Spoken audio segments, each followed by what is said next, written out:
What's up, YouTube? Capital G here. I hope everybody enjoyed their holidays, whether that be Hanukkah, Christmas, Kwanzaa, Rosh Hashanah, and whatever you celebrate.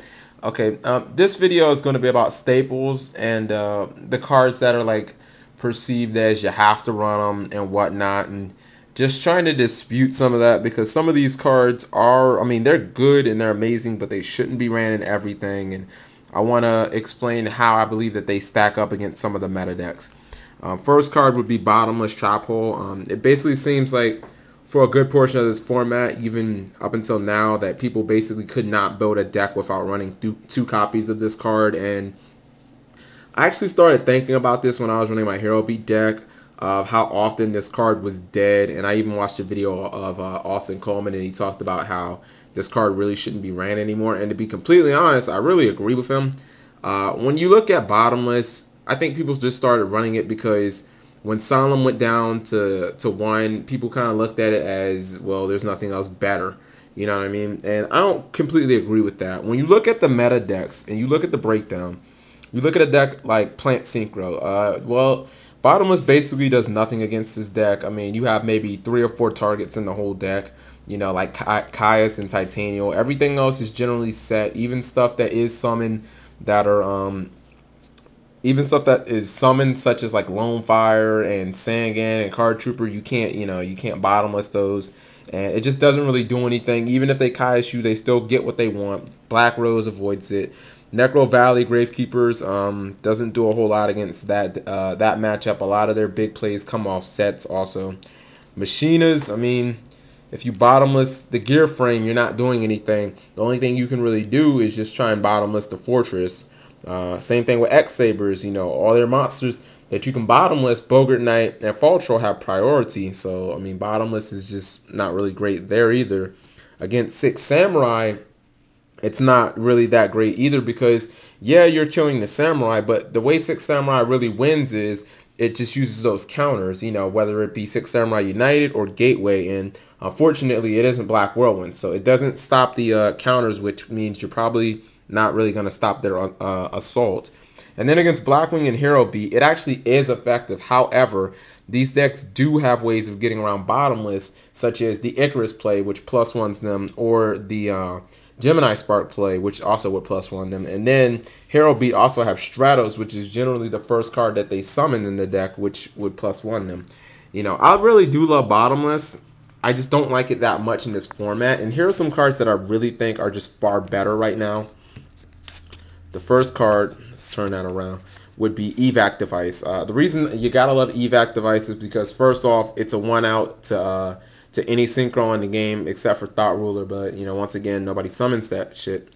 So you gotta love Evac in that case, in that sense anyway.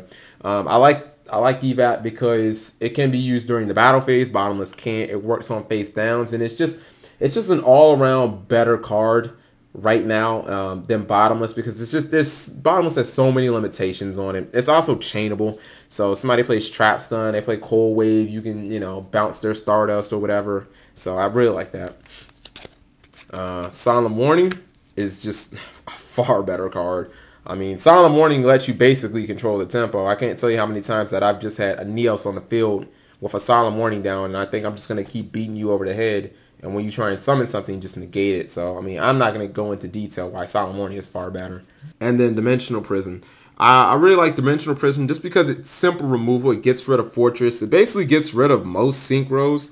Other than, I guess, you know, pretty much Stop Ruler and stuff like that. It's really good generic removal. Stops the battle phase. And it gets rid of those Sangans and the Card Troopers and stuff that Bottomless wouldn't get rid of. It is a little more situational, but I mean, Bottomless is a very situational card in itself too.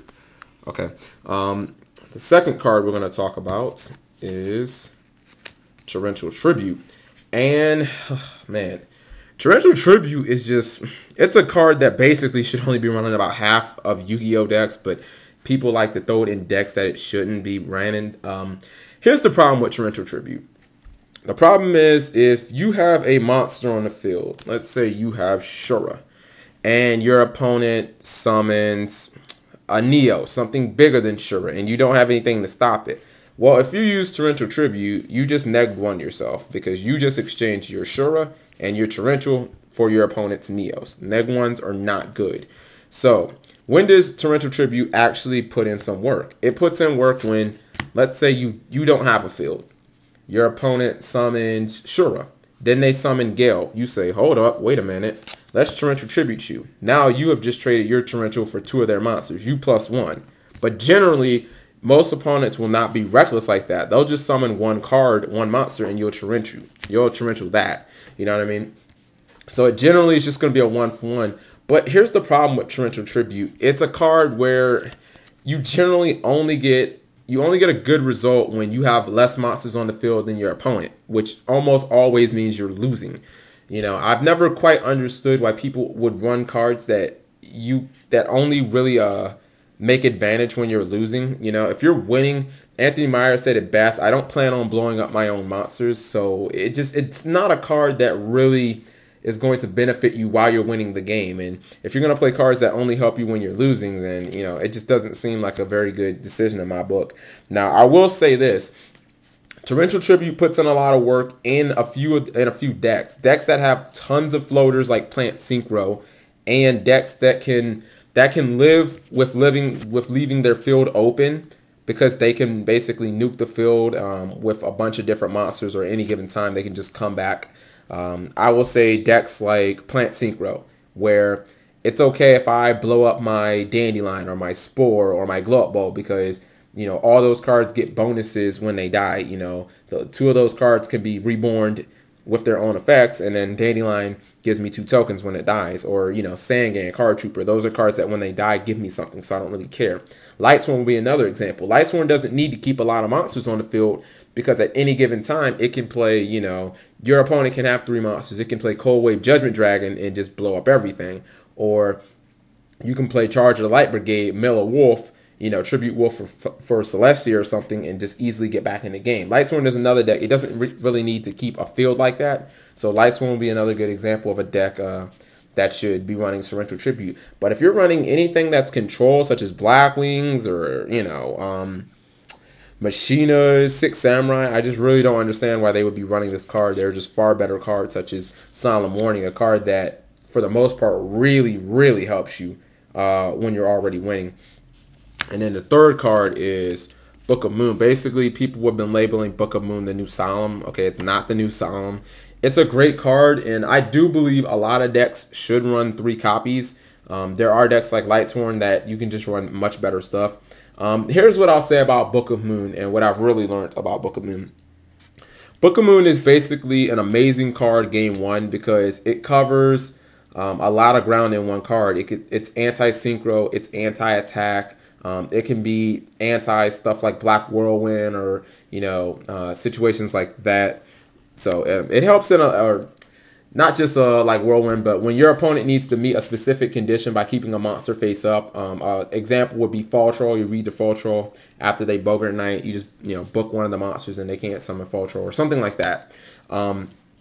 Here's the problem with Book of Moon is you'll see it is a neg 1 a whole lot of times, and then there are decks like Gravekeepers, 6 Samurai that basically just have a huge resistance to it. Machina gadgets. If you book a gadget or a gear frame, you have in essence just neg 2'd yourself, because the gadget is a +1 and this is a -1. So you just went neg 2. So you're probably going to lose.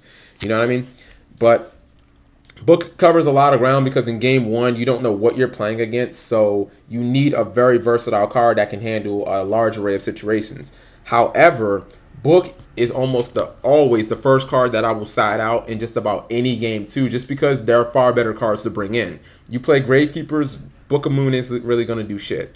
So you can side in, you know, 2 Shadow Mirrors and an Open and a Cross out inside your Books out. You know what I mean? So Book of Moon is an excellent card. I feel like it should be ran in 3s in a lot of decks, but, you know, people like to leave them in all 3 games, and after game 1, Book is generally not that great of a card because your side deck just offers much better cards, you know? If you're playing a deck like Hero Beat, well, Book of Moon really isn't going to do shit against that deck. You can just side in Cyber Dragons, you know, much better card. So, anyways, I know this video was kind of long, but I thank you guys for watching it. Please leave your comments. And one thing about the comments, I've seen that it's become kind of, I guess, popular to comment on my videos like 2 months after I posted them and try and dispute some of the points. So, like, you know, I just asked, you know, guys, all the intelligent people out there, just stop doing that shit because it's getting kind of annoying. Thanks for watching, guys.